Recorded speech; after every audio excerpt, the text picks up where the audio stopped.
ಸಾಮಾನ್ಯವಾಗಿ ಅಡಿಕೆ ಮರದಲ್ಲಿ ರೆಂಬೆ ಕೊಂಬೆಗಳು ಇರೋದಿಲ್ಲ. ಆದರೆ ಇಲ್ಲೊಂದು ಅಡಿಕೆ ಮರ 8 ಕವಲುಗಳಾಗಿ ಹೊಡೆದಿದ್ದು ಎಲ್ಲರಲ್ಲೂ ಅಚ್ಚರಿ ಮೂಡಿಸಿದೆ.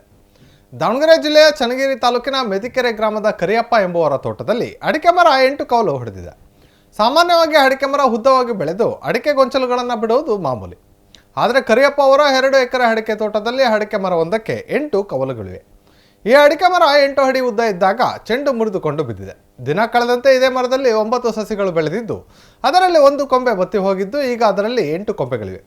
ಅದರಲ್ಲಿ 3 ಹೊಂಬಾಳೆ ಬಿಟ್ಟಿದ್ದು ಫಸಲು ನೀಡಲು ಸಜ್ಜಾಗಿದ್ದು ಅಡಿಕೆ ಮರಕ್ಕೆ ಕೊಂಬೆಗಳು ಇರ್ತಾವ ಎಂದು ಎಲ್ಲರಲ್ಲೂ ಆಶ್ಚರ್ಯ ಮೂಡುವಂತೆ ಮಾಡಿದೆ.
ನನಗೆ ಒಂದು ಒಂಬಳೆ ಕಾಣಿಸ್ತದೆ.